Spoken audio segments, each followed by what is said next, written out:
I'm Madison, a 45-year-old divorcee who had sworn off marriage for good. The reason I was fed up with marriage was because I was exploited as a caregiver by my former in-laws during my previous marriage. After my first marriage, I obtained a certification as a home helper, now known as a certified nursing assistant. I was very close to my grandmother and wanted to take proper care of her when she became bedridden, which is why I pursued the certification. However, upon learning this, my then-husband's parents told me right after my grandmother's funeral. "Now it's your turn to take care of our grandparents." They said this while I was still in tears from losing my grandmother. I was appalled by their insensitivity, but indeed, from the very next day, I was burdened with taking care of my former husband's grandparents all by myself. Despite appealing to my ex-husband, he did nothing to help, saying, "You're the wife, so it's only natural," and didn't even try to mediate with his parents. I endured this for about 2 years but finally couldn't take it anymore and managed to divorce him with the help of a lawyer. That's why, after the divorce, I never dated men who had living grandparents or parents, and I turned down all matchmaking proposals.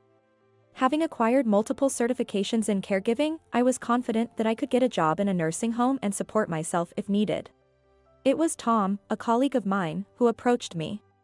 We worked in the same department, so we had many opportunities to talk, and I gradually became attracted to Tom's bright and refreshing personality. However, unfortunately, he had parents to care for, so when he asked me out, I explained my situation with my divorce and turned him down. But Tom kept saying, "I will never let you go through the hardship of caregiving," and trusting his words, I accepted his proposal at the age of 40. Life with Tom was smooth sailing at first. He was a top-performing sales employee, and even if I quit my job as he wished, we had enough savings to live comfortably. Though we were at an age where having children was not an option, we thought we could enjoy our retirement just the two of us. But our dream shattered when Tom was forced to resign due to office politics. It was a huge shock for him, and he lost his motivation to work. With him shutting himself in his room all day, I decided to re-enter the workforce. However, finding a full-time job for a housewife over 40 with a gap in her resume was difficult. Even if I found one, the pay was at best around $1,500 a month in this area. While I was contemplating what to do, I saw a job posting for a caregiving facility. I knew that caregiving jobs were hard, but some places offered between $2,000 to $2,500, depending on the location and position. Thinking I would persevere until Tom could work again, I decided to take the job at the caregiving facility. The work was more challenging than I had imagined. I had to keep an eye on dozens of residents, assist them with eating, changing, bathing, toileting, and come up with recreational activities. I felt like I was running around all day, and I lost 11 pounds in a month, often experiencing fainting spells due to anemia. Naturally, I had no energy left to take care of Tom after returning home. I would almost always collapse upon getting home, and eventually, he began to complain, saying, "Madison, you smell." Dealing with the residents' excrement was a daily task. Since food often got spit out due to swallowing difficulties, the smell inevitably clung to me. After being pointed out by my husband, I tried to take a shower immediately after coming home, doing my best to prevent his mood from worsening further. But one day, Tom said, "Can't you find a better job?" and I was infuriated. Day in and day out, I take care of the elderly, have night shifts, and all for a mere take-home pay of just over $2,000. It's ridiculous. I used to earn twice that without night shifts or weekends. And, lately you've had a strong smell of aging. Is it the smell of old people? Or is it you? How could he say such things when I was working hard to support him? I take pride in my work. I was also furious that he belittled my profession as a caregiver. Then go ahead and earn twice as much. If you do, I'll quit my job right now, I snapped back, making him turn red with anger. How can you be so cold? I'm suffering here, and you're telling me to work. From then on, our exchanges became a series of tit-for-tat, and we hardly spoke to each other afterwards. However, I wanted to avoid divorce at all costs. Being from a small town, my divorce had already become the talk of the town in a not-so-flattering way. If I became a two-time divorcee, I could only imagine what would be said. I didn't want to cause my parents any more distress than I already had. Tom felt the same. Having been pushed out of his job on top of being a divorcee, he was seen as an unfortunate man by those around us. And if he became a two-time divorcee on top of that. Since we both had our interests in mind, we came to an unspoken agreement to somewhat reconcile. And Tom decided to start working part-time at a delivery warehouse nearby, just 2 days a week. He complained non-stop about not being suited for physical labor but reluctantly agreed when I asked him to at least earn his own spending money. During this time, a celebration for my father-in-law's 77th birthday was planned. I heard that Tom's sister always took charge of family gatherings, so I contacted her to say I wouldn't be attending. I would be returning home around 9 a.m. after a night shift, and the celebration was starting at 11 a.m., leaving no time for sleep. I thought it would be a nuisance if I attended in such a state.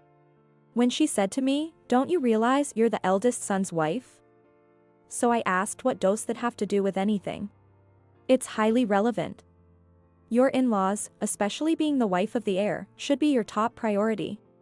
Skipping it just because you're up all night? That's outrageous, she yelled at me. I explained that the caregiving facility was short-staffed and there was no one to cover for me, but she completely ignored that. She even went as far as to say, just like my brother said. You're the type to kick him while he's down. Making him work and do physical labor without a second thought. Insensitive people don't care about family. And to think, you work with old, smelly, and dirty people. Only someone as thick-skinned and insensitive as you could handle that kind of job. She hung up on me before I could retort in anger. On the day of the celebration, Tom dragged me along, and I attended in a half-asleep state. Immediately, his sister blurted out, "Wow, just like my brother said, Madison really does stink," waking me up. To accuse someone like that at a celebration was utterly disrespectful. And Tom added, "Doesn't she? I can't tell if it's her or the residents from the facility, but the smell doesn't even go away with a bath anymore." Yeah, that's the worst. They were cheerfully chatting about such an awful topic. Feeling disgusted, my mother-in-law said, "Well, she's going to be taking care of us someday, so let's not say anything too harsh." Then my sister-in-law said, "Oh, right, she's a professional. With Madison here, we're set for our old age," to which the in-laws agreed. Infuriated, I asked, "Why is that?" "Huh? Because you're the eldest son's wife and a caregiving pro, so it's already decided," she laughed. "That's not decided at all. Besides, a daughter-in-law is not obligated to take care of her in-laws," I replied with a smile. Seeing their puzzled faces, I explained, "It's determined by Article 877 of the Civil Code. Only direct blood relatives and siblings, meaning people who are blood related to the in-laws, have the duty to support each other. And if someone who is obligated to provide care neglects this duty, they can be held accountable," I added, causing a stir among everyone present. However, this duty mentioned in the law refers to financial support. So, providing for living expenses or paying for nursing home fees suffices. If that's not possible, then daily care is also acceptable, I elaborated carefully. Having been forced to care for my former in-laws in my previous marriage, I thoroughly researched caregiving qualifications and laws after my divorce. Tom then blanched, saying, "I don't have any money." Then, as a duty of a biological child, why don't you take care of them daily or ask your sister for financial support? His sister then panicked, "No way, that's a joke. I mean, I have to take care of my husband's parents."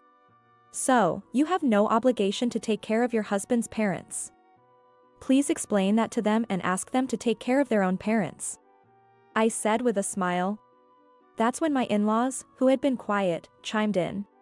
"Madison, you're a professional caregiver, right? Taking care of us should be easy for you." "Yeah, it's only proper for you to take care of us rather than strangers' parents." I was infuriated by their words. "I work full-time. It's impossible." Then, my mother-in-law suggested nonchalantly that I should just quit my job at the facility. "And what about mine and Tom's living expenses? Are you saying you'll cover those?"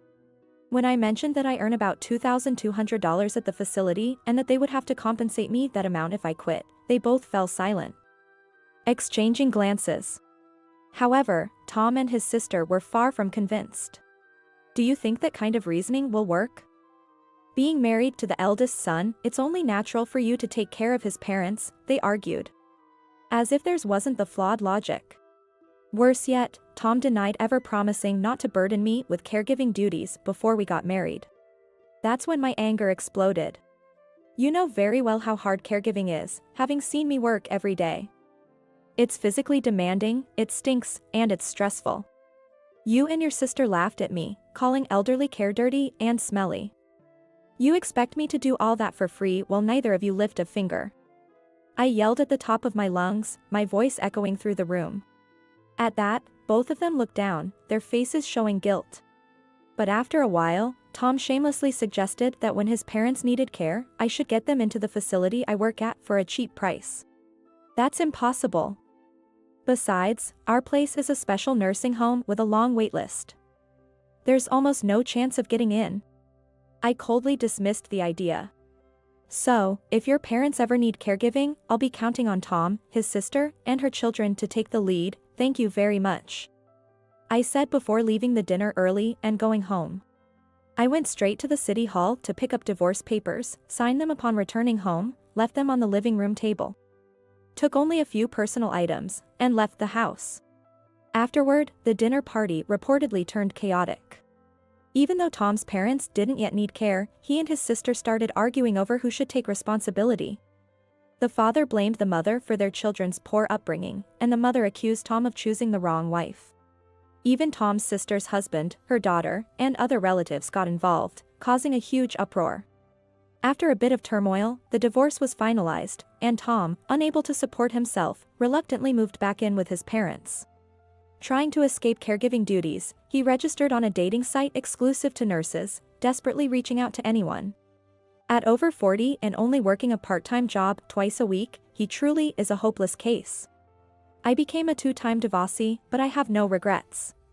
It happened just when my father received a Care Level 2 certification, so I decided to return home and help my mother take care of him.